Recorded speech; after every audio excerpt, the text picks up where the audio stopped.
Marcus Chen was the kind of man who collected things others feared to touch.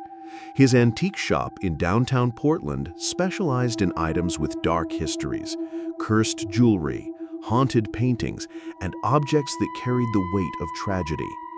He had built his reputation over 20 years by acquiring pieces that other dealers wouldn't dare touch. Clients came to him specifically seeking items with supernatural reputations, paying premium prices for objects that supposedly carried otherworldly power. Marcus had seen it all: music boxes that played funeral dirges at midnight, mirrors that showed reflections of the dead, and paintings whose subjects seemed to age in real time. He had survived encounters with objects that had driven previous owners to madness or worse. His secret was simple. He never formed emotional attachments to his inventory. Everything was just business, just profit.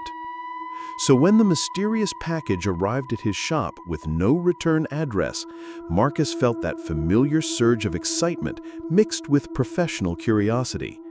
The delivery man had been unusually pale and nervous, claiming he didn't know who had hired him to make the delivery. Inside the weathered wooden crate, nestled in yellowed newspaper from 1952, was the most exquisite doll he had ever seen. She was dressed in midnight blue silk, with silver embroidery that seemed to shimmer even in the dim light of his shop. Her raven-black hair was arranged in perfect Victorian curls, and her skin had the translucent quality of the finest porcelain. But it was her eyes that made Marcus's breath catch.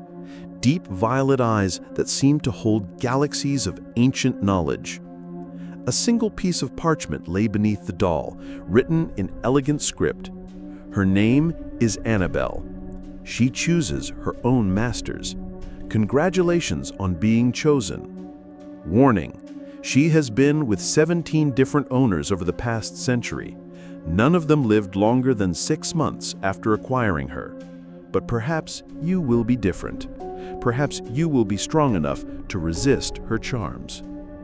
Marcus laughed at the dramatic note, crumpling it up and tossing it in the trash. People love to create mysterious backstories for their antiques to drive up the price. But as he lifted Annabelle from her crate, a strange warmth spread through his hands, traveling up his arms like electricity. For just a moment, he could swear he heard the faint sound of children singing a lullaby in a language he didn't recognize. He placed her in the shop's front window, right where the afternoon sunlight would catch a dress. Almost immediately, customers began behaving strangely. Children pressed their faces against the glass, mesmerized, refusing to leave even when their parents tugged at their arms. Adults would stop mid-sentence when they noticed Annabelle, their eyes growing distant and unfocused.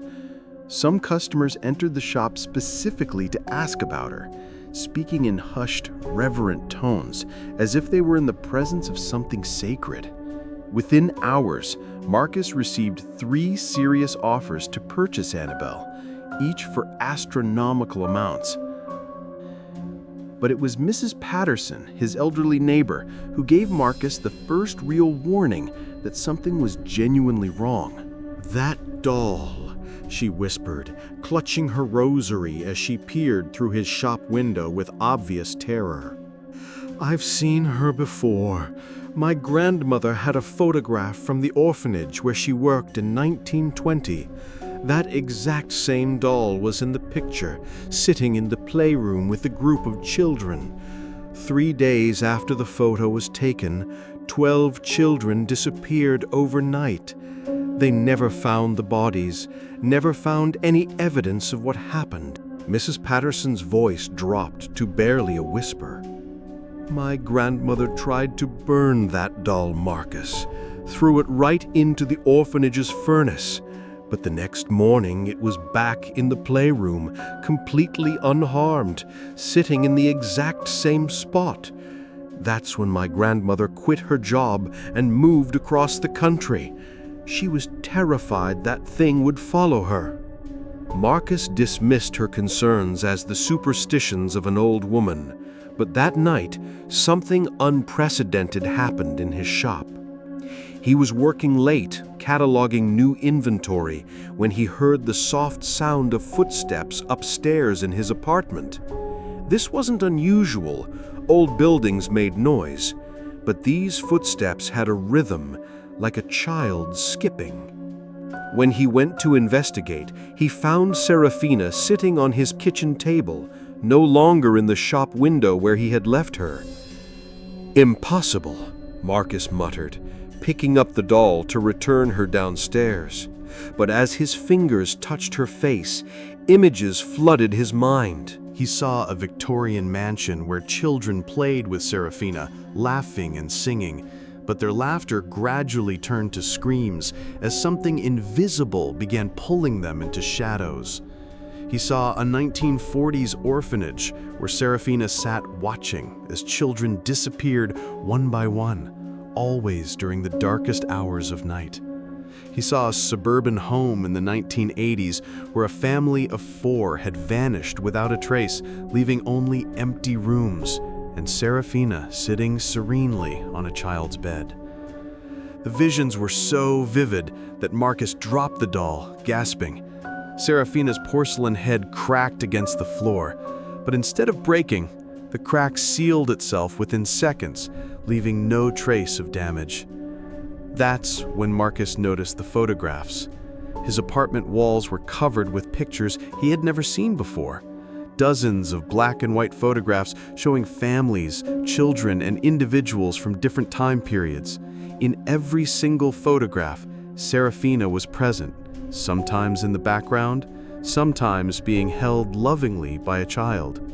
But in each subsequent photo of the same family, there were fewer people. Children disappeared first, then adults, until the final photo of each series showed only empty rooms with Serafina sitting alone, waiting. Marcus's hands shook as he counted the photographs, hundreds of them spanning over 150 years. Hundreds of missing people, all connected to this doll. His phone buzzed with a text from an unknown number. "You understand now, don't you, Marcus? I've been watching you for months, waiting for the right moment to come home." Marcus spun around. Serafina was back on the kitchen table, but her position had changed. She was now standing upright, her violet eyes fixed directly on him. "I don't choose random masters." Serafina's voice filled the room, though her porcelain lips never moved. The voice was that of a young girl, but layered with something ancient and hungry. "I choose collectors. People who understand the value of rare things. People who won't let others interfere with my work."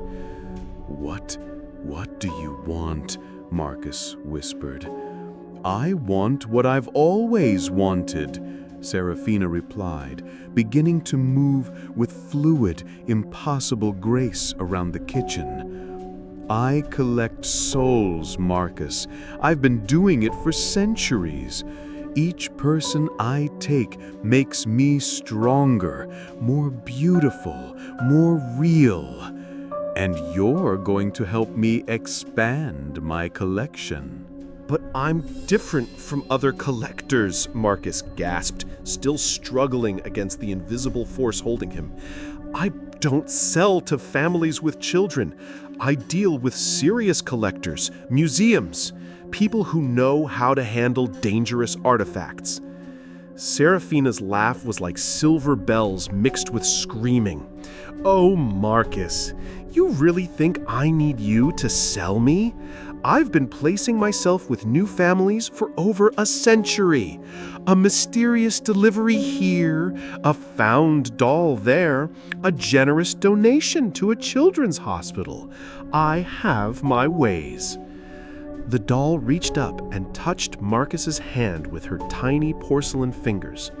The contact sent ice through his veins, and he felt something fundamental within him begin to change. What I need from you, Serafina continued, is legitimacy, documentation, a proper provenance that will make museums and serious collectors fight over me. I'm tired of hiding in dusty attics and forgotten toy boxes. It's time for me to take my place in the spotlight. Marcus felt his vision beginning to blur as his life force drained away. But in his final moments of consciousness, he managed to grab his phone and send one last text to his assistant. Destroy everything. Burn the shop down. Don't let anyone take the doll. The next morning, Marcus's assistant found the shop in perfect order, with Marcus nowhere to be found. In the front window sat the beautiful Victorian doll, now wearing what looked like a tiny version of Marcus's vintage vest.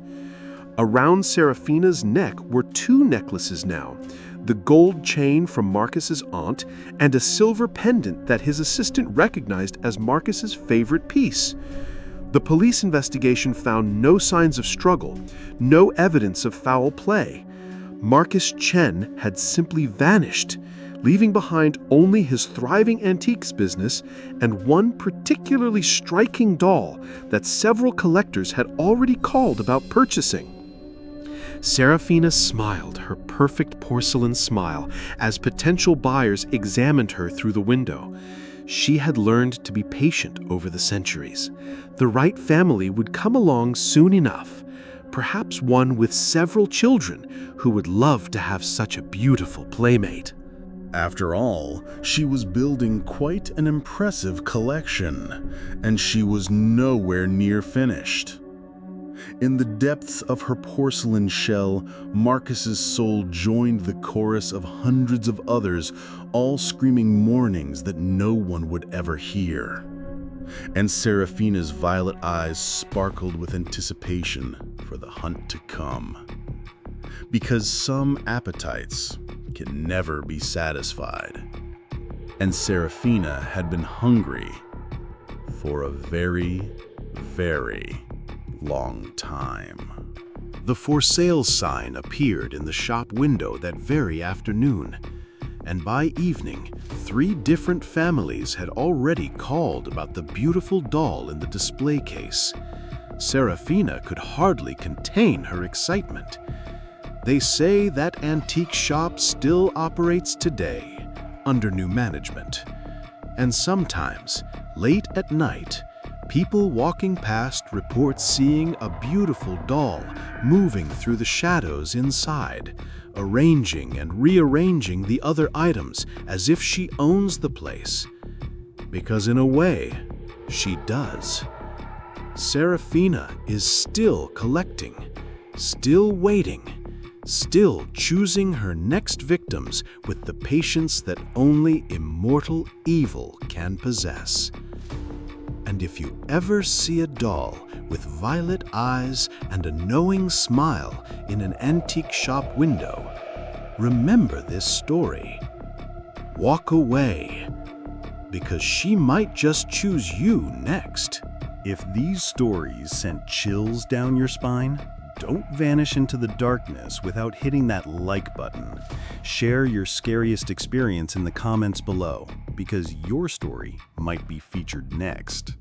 And remember, the scariest thing is missing out. So subscribe now, before the next nightmare finds you.